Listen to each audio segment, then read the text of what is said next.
Ay, Dios mío. Señores, lo que pasa es que los programas que se hacen fuera son mejores que los de adentro. Pero lo que ustedes tienen la oportunidad de darle seguimiento.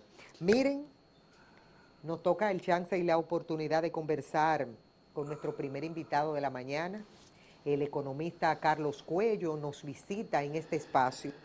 Y quisimos invitar a Carlos a propósito de que nosotros tenemos hace un tiempecito que se está hablando y se ha puesto sobre la mesa lo de la reforma. Hoy hablará el presidente de la República. Muchos sectores hablan respecto a eso. Dicen que debe ser que el presidente vaya a tratar ese tema, primero por la importancia que reviste y segundo, de que hay puede existir, uno no sabe lo que vaya a decir el presidente, pero puede existir la posibilidad de que el presidente diga, bueno, no es el momento para poder aplicar una reforma fiscal en la República Dominicana. Por eso está Carlos aquí compartiendo con nosotros. Buenos días. Muy buenos días, Miosotti, gracias por la invitación. Carlos, tú eres un conocedor de todo esto, económicamente hablando, te has dedicado a este oficio desde hace muchísimos años, todos los años de tu vida. ¿Qué tú crees? ¿Que el presidente vaya a hablar de que por fin tenemos nosotros que hacerlo de manera obligatoria y que necesitamos una reforma? ¿O que lamentablemente, a pesar de todo, uno puede imaginarse que el presidente vaya a decir, vamos a tener que seguir con los préstamos porque si no, si por consenso no se puede lograr una reforma, entonces vamos a tener que seguir endeudando al país? ¿Cómo tú crees que vaya el panorama? Mira, por donde quiera que le demos la vuelta, la reforma está en el tapete.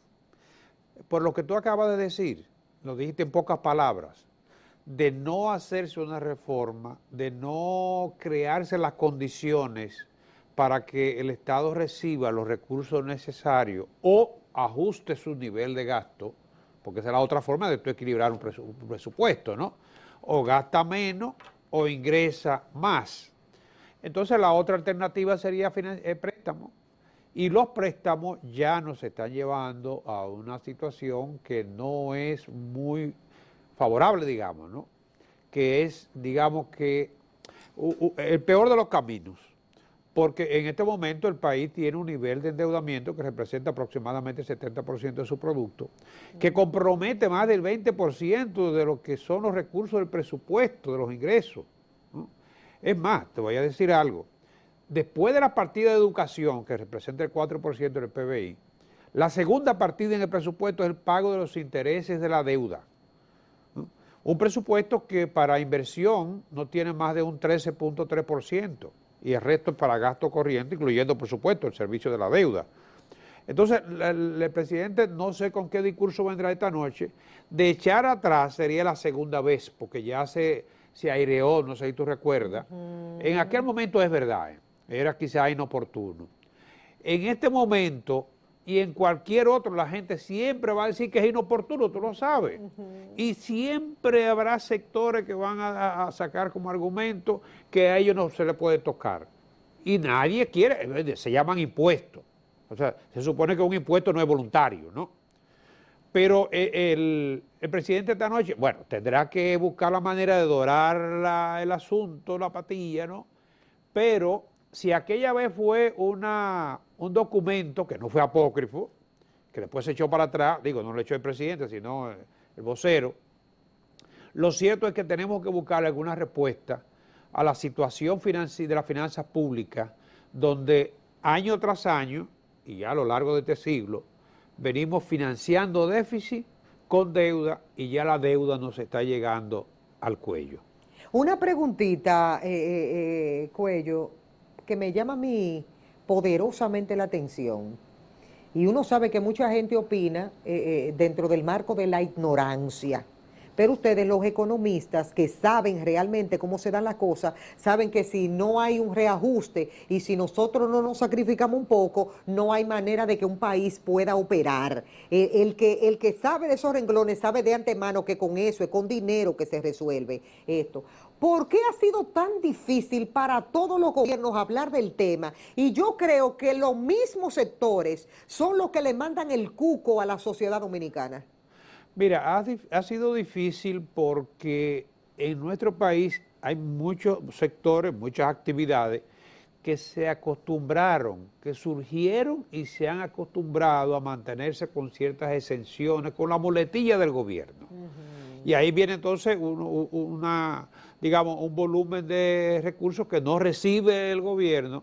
Yo no digo que se eliminen todas las exenciones, ni las exoneraciones. Muchas de ellas llenan su cometido y probablemente, incentivando determinados sectores, se consigue más en términos de valor agregado y de generación de empleo que esos impuestos en manos del gobierno.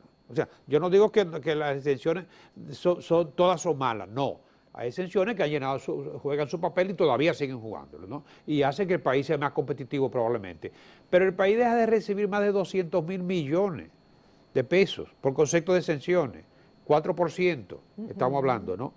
Entonces, si esas exenciones se revisan, y algunas de ellas tendrán que ser necesariamente eliminadas, el Estado que recibiría más recursos, quizás sin hacer una reforma. Pero yo no sé si tú sabías que desde el año 2012, cuando se aprobó la Estrategia Nacional de Desarrollo, hay impuestos aprobados que no se han aplicado. Hay un impuesto a las placas de los vehículos. Es injusto que el vehículo tuyo y el mío, por el hecho de ser quizá menos viejo que otros, paguen lo mismo que una marca de esas sofisticadas que andan por ahí. Vehículos que valen millones de pesos, pero no uno ni dos, más de 10 millones de pesos. Entonces, eso se quedó ahí, se llama derecho de circulación, no se aplicó.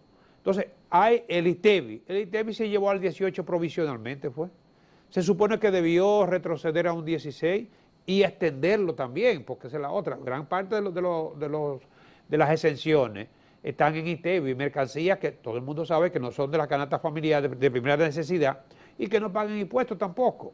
¿Cuáles, a tu juicio, como economista, cuáles exenciones y exoneraciones podríamos eliminar y que no causaría ningún tipo de problemas? Mira, hay que revisarlas todas, porque aun cuando hay actividades que se entiende que no deben tributar, el caso de la educación se supone que no debe tributar porque es un bien de un servicio de primera necesidad, pero aquí todo el mundo sabe que hay colegios que son empresas muy prósperas, ¿no?, que ganan mucho dinero, ¿no?, y igual pasa con algunas instituciones de educación superior también.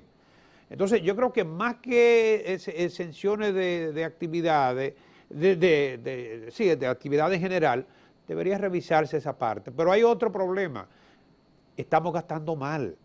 ¿Estamos gastando mal? Sí, hay funcionarios aquí, bueno, el caso de la discusión del Congreso ahora mismo con las exoneraciones. Sí, óyeme, que están enfrentados grupos dentro. Pero además, óyeme, tú me le das una exoneración cada 4 años, vamos a suponer, vehículo, digamos que no digo un utilitario, pero un vehículo que sea apropiado, pero no cada 2 años una exoneración sin límite, exoneraciones de vehículos de $500,000 y más. Entonces, eso por un lado. Por el otro lado, cuando tú vas, por ejemplo, a algunas instituciones, y nunca falta un escándalo, hay derroche. Se ha controlado bastante, hay que reconocerlo, y yo pienso que hay buenas intenciones, pero seguimos gastando mal. Por ejemplo, la gasolina. Desde que comenzó este año, los precios del petróleo han seguido subiendo, no se han parado, ahora mismo están sobre los $80. Óyeme, el gobierno está subsidiando el consumo de combustible a toda la población, porque no se puede subir a los niveles que debería. Se estima que este año se van a gastar más de 12.000 millones de pesos para subsidiar el combustible a todos los usuarios de transporte. Eso no puede, eso es absurdo. El sector eléctrico es un barril sin fondo, se traga todo lo que tú le echas. Todas las sedes están perdiendo dinero. Hay una de ellas que está perdiendo la mitad. O sea, que no cobra ni la mitad de lo que recibe de facturación. ¿Qué tú crees en esa parte del sector eléctrico que debería hacerse? Bueno, ahora se está planteando desde el mes pasado incluso que van a comenzar a subirnos la tarifa a lo que pagamos. Y esa tarifa creo que en términos de 3 años deberá estar ya ajustada. Y eso va a minimizar las pérdidas del sector eléctrico y el Estado tendrá que pasarle menos. El problema es que nos están cobrando a lo que pagamos. Hay unos cuantos que se la están robando y eso a eso no llega el cobro. Y es la misma situación, por ejemplo, en el caso de las recaudaciones.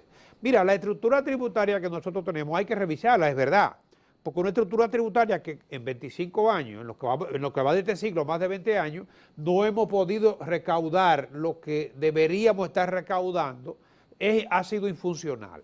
Eso es cierto, pero también hay que reconocer que aquí hay impuestos que se va de más del 50%.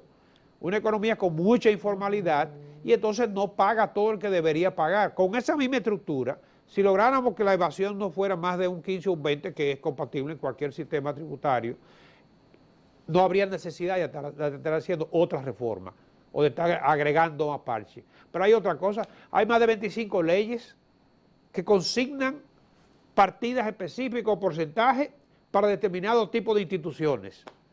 Eso es absurdo, porque entonces le quita flexibilidad, le quita capacidad de gestión a la administración del presupuesto. Entonces, yo creo que esta reforma debe ser lo más integral posible, para que no estemos todos cada año haciendo reformas, porque no alcanzan los cuartos. El sector de zonas francas, ¿cómo podría manejarse lo relacionado a las zonas francas? Mire, la zona franca es un sector muy dinámico, no se le puede quitar. Nos ha abierto el camino de las exportaciones. Actualmente Zona Franca representa más del 60% de lo que se exporta en este país. Mientras se mantengan como actividad para exportación exclusivamente, la verdad que yo ahí sería muy cuidadoso con los gravámenes, porque ningún país importa impuestos. O sea, si tú le pones impuestos a las exportaciones, se te va a hacer más difícil conseguir el mercado. Y mal que bien, ese sector representa más de 175,000 empleos. Entonces, ese es un sector que habría que, digamos, que manejarlo con cierta cautela por la sensibilidad que tiene y la posibilidad de que si esas empresas se van a otro país, que lo único que tienen es el know-how, porque incluso la planta, las áreas donde están la zona franca, son casi siempre de inversionistas locales, pero de todo modo también deben ser revisados. Todas las actividades deben ser revisadas. Lo que sí te digo es que voluntariamente nadie va a decir yo quiero pagar más. Nadie, nosotros no vamos a escuchar nunca. El que crea que vamos a llegar a ese punto se equivocó. Y por eso yo te hice la pregunta hace un momentito y todavía me sigue chocando. ¿Cómo hacer la reforma? No ha querido ni el PLD, el PRM, ningún partido en el poder quiere hacerla.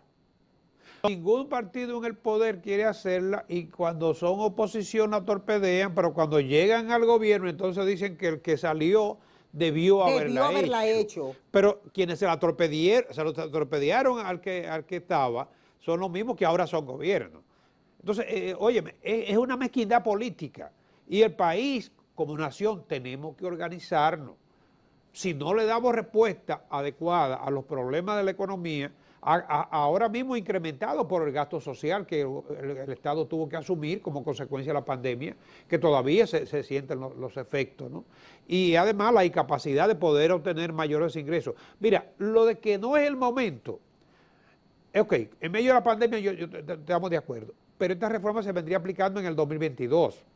La economía este año se va a recuperar. Porque, no sé, tú viste las últimas cifras del Banco Central indican que el producto de este año podría crecer en 2 dígitos. Sí, 12.7 es la última medición. Así mismo. Entonces, si es para el 22, ya la economía va a estar recuperada.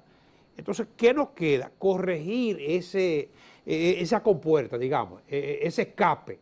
Porque de lo contrario, llegará un momento en que si no lo hacemos a tiempo, óyeme, el efecto va a ser de shock. ¿Tú te acuerdas del año 1984? ¿No?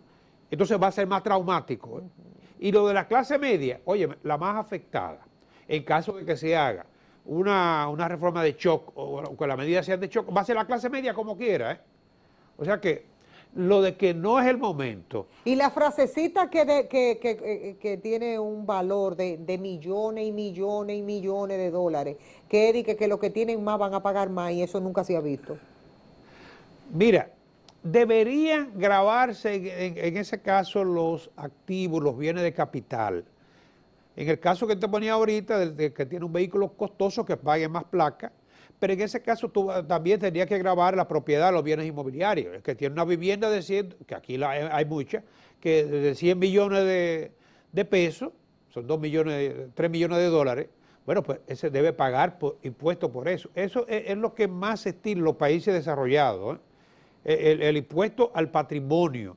Ahora, si es una actividad empresarial, se estima que no debe tributar doble, como está ahora, de hecho está así, que las empresas pagan un impuesto. Si ese impuesto es inferior al 1% de las propiedades, entonces va a pagar el 1%. Pero lo que se coló en ese documento es que además de la ganancia, las empresas van a pagar también por los activos. Y eso ya sería una doble tributación. Y debemos tener cuidado porque gravar, digamos que descontroladamente las actividades productivas puede afectar también lo que es la respuesta de producción de la economía. Sí. Lo que tiene que ver con ajustar su nivel de gasto, ¿cómo podría el gobierno hacerlo si uno escucha a lo interno un grito a voces de que prácticamente las instituciones están operando ras con ras? ¿Cómo podría ajustar más? Mira, lo de ajustar gastos, yo no soy tan partidario, aunque sí entiendo que es necesario, de llevar la cosa a la tacañería, porque eso también deja al Estado con los recursos humanos menos calificados. Pero sí estoy consciente de que manda señales. El hecho de que a un funcionario se le esté pagando en el gobierno una cantidad X, si ese funcionario responde con capacidad gerencial y resuelve, no, quizás es poco lo que estamos pagándole. El problema es la señal que se manda. Ahí es donde está el asunto. O sea, cuando tú ves que desde arriba se toman medidas de control, de austeridad, que esos jipetones, que esos alquileres, oye, aquí hay instituciones que pagan alquileres de millones de pesos mensual, cuando el Estado tiene incluso un banco ahí, que no le costaría poco financiar una construcción de esa y pagarle a la entidad financiera. Entonces, cuando salen esos escándalos de derroche, que los hay, eso no manda buena señal, y la gente que tiene que pagar impuestos lo que se escuda es, no, pero que vayan a cobrarle fulano, que controlen la corrupción, esos sueldazos, esa publicidad preferencial, porque el hecho no es que no se difundan mensajes publicitarios, sino que todo el mundo sabe que van a los favoritos, ¿no? a los clanes, ¿no? Entonces, todo esto es lo que te digo, una reforma integral tiene que tocar, porque la gente aquí piensa que cuando se habla de reforma fiscal solamente es impuesto. La reforma fiscal incluye gasto e impuesto. La tributaria es la que se refiere nada más a los tributos, a los impuestos, ¿eh? Pero repito, la reforma fiscal tiene que tocar el gasto, la manera como se gasta y también la manera como se cobran, cómo se generan los ingresos. En lo que han dicho las organizaciones políticas, escuché a la Fuerza del Pueblo y escuché al PLD, porque se está buscando un consenso y ellos han dicho, nosotros no estamos de acuerdo. Se está dando lo mismo que usted dijo hace un momentito, el que está afuera siempre se opone a que se pueda realizar. Es que esa es la carta política, eso es lo que siempre hemos visto, abajo el que esté arriba. O sea, el objetivo de la política en nuestro país, digo, casi en toda parte, ¿no? Es llevarla... Sí, pero aquí se ve más. Sí, porque aquí hay mucha mezquindad y además también mucha irracionalidad. O sea, se supone que se debería poner el interés nacional en primer plano. Todos sabemos que si no se corrige la situación de la finanza pública, la carrera de endeudamiento, que la historia nuestra es muy positiva, en ese sentido nos manda buen mensaje, porque el país a veces que ha perdido la soberanía ha sido por problemas de deuda. O sea, los tiempos son diferentes, pero las consecuencias no son gratas.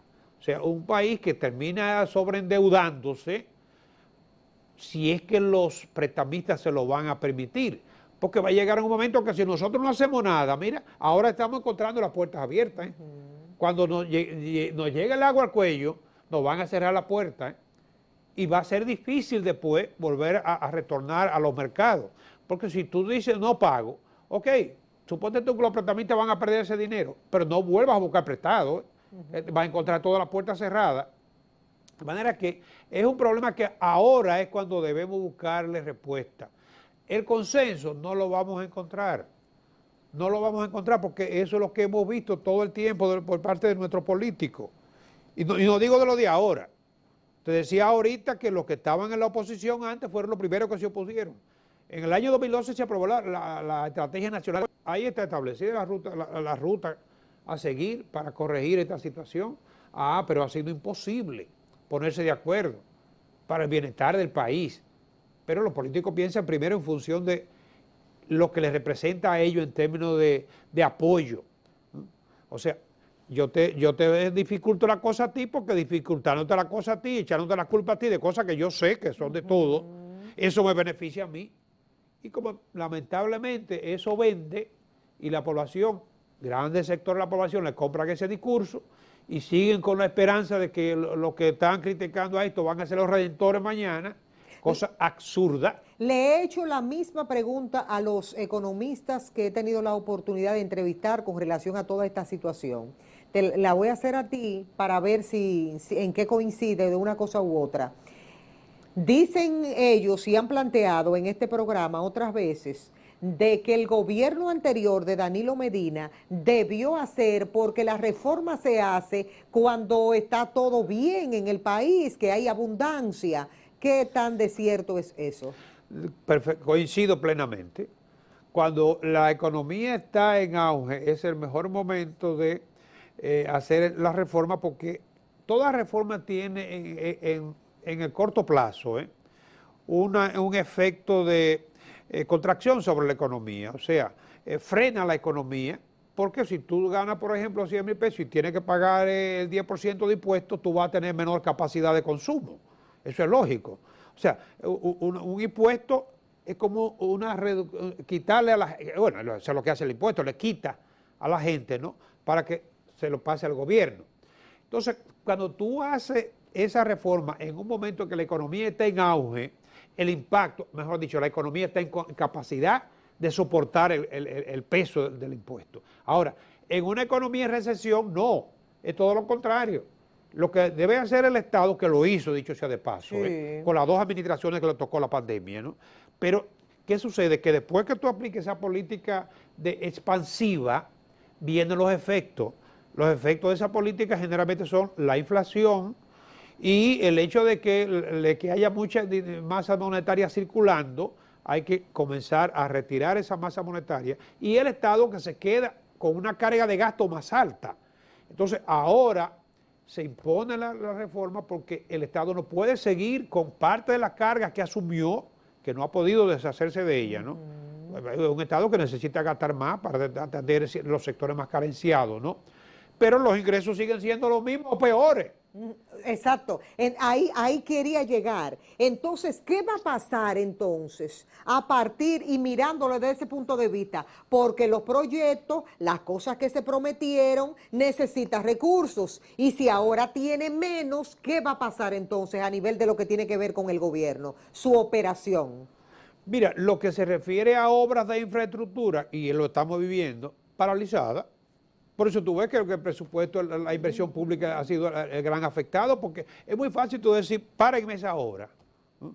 Pero tú no puedes parar el pago, los reajustes a los médicos, a los maestros, a los empleados, ni puedes parar el aumento de salario muy bajo, por cierto, a los militares, a los policías. Entonces se paran las obras públicas, el Estado deja de atender, digamos, lo que son las inversiones en infraestructura. Entonces, con el gasto, necesariamente, si no hay ingresos, habrá que recortarlo o incumplir con alguna de las promesas, como de hecho está pasando. Y eso irrita a la población. Y entonces, a veces hay economías que te crean mayores problemas. Y lo que tiene que ver con el aumento, que la gente lo ha visto, el aumento de los salarios, que hay sectores que tienen proyectado que cuando venga el 2022 comienzan las presiones de necesitamos capacidad de respuesta, pero no la va a tener el gobierno. Si no genera ingresos, no la puede tener. Porque ¿de qué depende este y cualquier gobierno? De los ingresos que pueda obtener. ¿Y por dónde obtienen los gobiernos los ingresos? Por los impuestos. Ahora, la economía se está reactivando, como te decía, muchas empresas están haciendo más negocio ahora, ¿no? Y eso se supone que le va a aportar más recursos al fisco en el año entrante, ¿no?